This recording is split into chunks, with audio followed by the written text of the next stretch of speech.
दोस्तों, इस वक्त यूक्रेन पर रूस का हमला ही नहीं हो रहा है, बल्कि अमेरिकी राष्ट्रपति जो बाइडेन के पद प्रतिष्ठा पर भी सबसे बड़ा हमला है, क्योंकि वो न चीन को रोक पाए हैं, सीरिया में बेदम हो चुके हैं, अफगानिस्तान से दुम दबाकर भाग गए हैं, ताइवान पर चीनी हमले रोकने में नाकाम हैं, तो यूक्रेन को सपोर्ट का भरोसा देकर भाग खड़े हुए हैं। आप इसे ऐसे समझ सकते हैं कि इजराइल अमेरिका की कोई बात अनसुनी नहीं करता है, लेकिन यूक्रेन को आयरन डोम देने की मांग को इजराइल ने ऐसे इनकार कर दिया है जैसे बाइडेन कोई ना समझ बच्चा हो। दोस्तों, अमेरिका के साथ भारत भी दोस्ती बढ़ा रहा है। जापान, ऑस्ट्रेलिया, अमेरिका के साथ मिलकर भारत ने क्वाड को मजबूत करने की ठानी है, लेकिन बाइडेन बाबा नया ही संगठन ऑकस लेकर आ गए, जिसमें गोरी चमड़ी वाला दादाबाज देश ब्रिटेन भी शामिल है। लेकिन इसमें जापान और भारत के बजाय केवल ऑस्ट्रेलिया ही शामिल है, यानी बाइडेन किसी का सगा नहीं है। और अब कहा जा रहा है कि भारत को यूक्रेन का सपोर्ट करना चाहिए, अमेरिका के साथ जाना चाहिए, नाटो देशों को सपोर्ट करना चाहिए, क्योंकि रूस में अब पहले वाली बात नहीं है। तो क्या वास्तव में भारत को रूस का साथ देना चाहिए? क्या अमेरिका पर भरोसा किया जा सकता है? क्या चीन भारत से लड़ेगा तो नाटो देश भारत का साथ देंगे? जो कभी भारत के पाले में नहीं आए वो क्या वास्तव में भारत का सपोर्ट दे देंगे? दोस्तों, ये बात जानना बहुत जरूरी है, क्योंकि जो कुछ मैं आपको बताने वाला हूं वो अमेरिकी रणनीति और बाइडेन बाबा की पोल खोल कर रख देगा।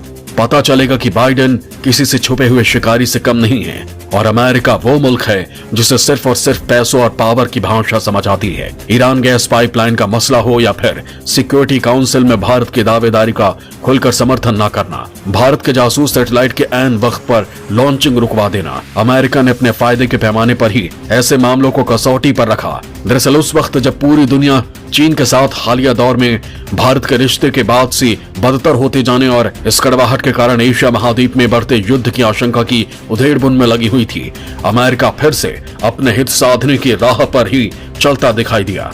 बदमाश पड़ोसी के मुकाबले अब जब भारत अपनी सैन्य शक्ति में इजाफा कर रहा है तो भी अमेरिका को ये फूटी आंख नहीं भा रहा है। भारत रूस से आए मिसाइल डिफेंस सिस्टम और राफेल के भारतीय वायुसेना में शामिल होने से बाइडेन अंदर ही अंदर जल रहे हैं। वो नहीं चाहते हैं कि दुनिया के दादा होने के उनके खिताब को, उनके तमगे को कोई एशियाई देश चुनौती दे। इस महाद्वीप में भारत ही ऐसा इकलौता देश है जो साख और शक्ति के मामलों में चीन के आगे और जापान से 21 है। अमेरिका के जलन इसी का नतीजा है, जिसके कई और कारण भी हैं। दरअसल अमेरिका चाहता था कि भारत फ्रांस से राफेल नहीं, उसके M21 लड़ाकू विमान खरीदे। अमेरिका नहीं चाहता था कि एशिया में तेजी से बढ़ती अर्थव्यवस्था के मामले में भारत चीन और जापान से आगे निकलकर अपनी धाक दुनिया में जमा पाए। अमेरिका नहीं चाहता था कि उसके दुश्मनों से भारत किसी भी तरह की नजदीकी रखे, यानी दुनिया से भारत के संबंध उसकी खींची लक्ष्मण रेखा न लांघे। फ्रांस से राफेल खरीदने के बाद भारत ने रूस से S-400 मिसाइल डिफेंस सिस्टम खरीदा है। रूस से भारत के दोस्ताना संबंध हैं, लेकिन अमेरिका रूस को फूटी आंख पसंद नहीं करता है। रूस दुनिया के 46 देशों को हथियार सप्लाई करता है, जो हथियारों के बाजार में दुनिया के सबसे बड़े सौदागर के तौर पर अमेरिकी आधिपत्य को चुनौती देने जैसा है। S-400 मिसाइल डिफेंस सिस्टम के आगे अमेरिका के स्टील्थ श्रेणी के वो विमान भी पकड़ में आ जाते हैं जो बेहतरीन रडार सिस्टम को भी चकमा देकर युद्ध के मैदान में अदृश्य बने रहते हैं। लिहाजा अमेरिका के तख्त पर ताजा कब्जा हासिल करने वाले जो बाइडेन की इकलौती कोशिश यही है कि भारत रूस से अत्याधुनिक मिसाइल सिस्टम S-400 हरगिज न खरीदे। वो कहे तो भारत हंसे, वो कहे तो रोए, वो कहे तो भारत बैठे, और वो कहे तो भारत सिर झुकाकर खड़ा हो जाए। लेकिन अपने बूते पर सीना ताने खड़ा हिंदुस्तान अपने विवेक पर चलता है, किसी के उकसावे पर बहकावे पर नहीं आता। हालांकि चीन और पाकिस्तान के साथ तनातनी के दौर में भारत के लिए जितना जरूरी राफेल विमान थे, उससे कम जरूरी रूस का S-400 मिसाइल डिफेंस सिस्टम भी नहीं है।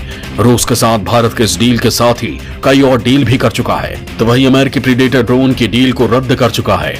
और इसी दौरान रूस और यूक्रेन विवाद में भारत से हस्तक्षेप करने की डिमांड दुनिया के कई देशों ने कर डाली, और मोदी ने पुतिन से बात भी की है, और यही बात अमेरिका को सुहा नहीं रही है। अमेरिका अंदर खाने सुलग रहा है, क्योंकि वो खुद यूक्रेन को मझधार में छोड़ भाग खड़ा हुआ है। अमेरिका के राष्ट्रपति जो बाइडेन ने भारत से इस मामले में बात करने को कहा है, लेकिन भले ही अब दुनिया में बजते हिंदुस्तान के डंके को देख रहे हों, भले ही वो हिंदुस्तान को आने वाले वक्त में अपना सबसे करीबी साथी क्यों ना कह रहे हों, लेकिन उनकी मुस्कुराहटों के पीछे कुछ और ही कहानी छिपी है जो आपके सामने हम एक्सपोज कर रहे हैं। रूस से डिफेंस सिस्टम खरीदने पर भारत से ऐतराज जताने वाले जो बाइडेन इससे पहले भी भारत के खिलाफ जहर उगल चुके हैं। जहर ही नहीं, उन्होंने तो उस वक्त भारत को अंतरिक्ष की छलांग न लगाने देने के लिए हर वो हथकंडा अपनाया था जो कोई दोस्त किसी दोस्त के साथ नहीं, कोई अपने जानी दुश्मन के साथ ही अपनाता है। वक्त था साल 1992। दौर था अंतरिक्ष में भारत के छलांग। वजह थी अंतरिक्ष यान की क्रायोजेनिक तकनीक। क्या हुआ था? हिंदुस्तान और रूस के बीच खड़े हुए थे जो बाइडेन। परिणाम, भारत को नहीं मिली थी क्रायोजेनिक तकनीक।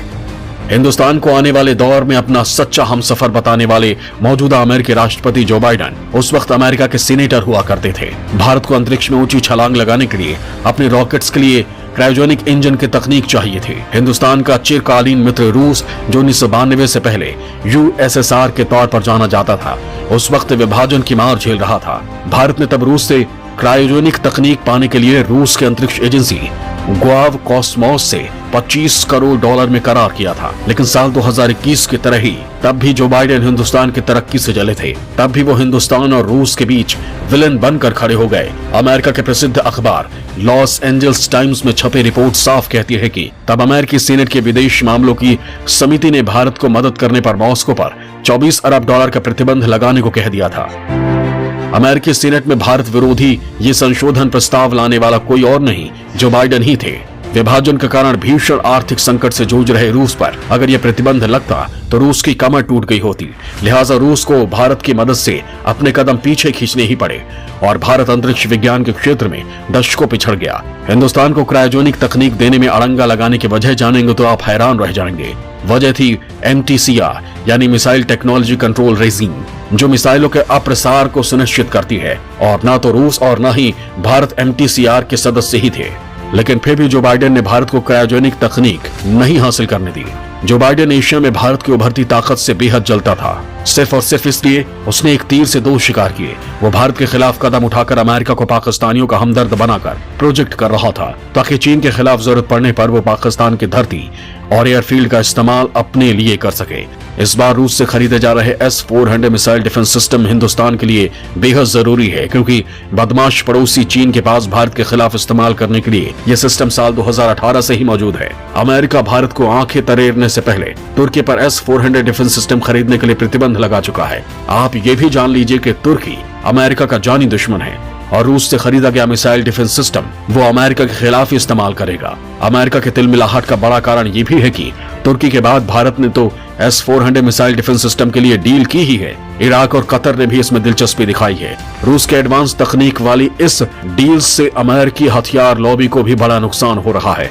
दुनिया में शांति की बात और निशस्त्रीकरण का ढोंग करने वाला अमेरिका की कथनी और करनी में अंतर इसी बात से समझा जा सकता है कि दुनिया भर में मिलने वाले हथियारों में करीब 34% अकेले अमेरिका की ही देन है। यानी दुनिया में हर तीसरा हथियार अमेरिका ही बेचता है। वो किसी भी देश से तब तक दोस्ती रखता है जब तक वो काम का साबित होता है, वरना वो दूध में पड़ी मक्खी की तरह निकाल फेंकता है। ऐसे में ये समझना मुश्किल नहीं कि हिंदुस्तान को भविष्य में अपना सबसे बड़ा साथी और दोस्त कहने वाला अमेरिका हिंदुस्तान की दोस्ती में दिलचस्पी कम, हिंदुस्तान के तौर पर एक बड़े बाजार में प्रॉफिट कमाने में ज्यादा दिलचस्पी रखता है। लिहाजा अमेरिका की चिकनी चुपड़ी बातों में आने से बेहतर है कि हिंदुस्तान गोरी चमड़ी वाले काले दिल के पाखंडियों से सचेत रहे।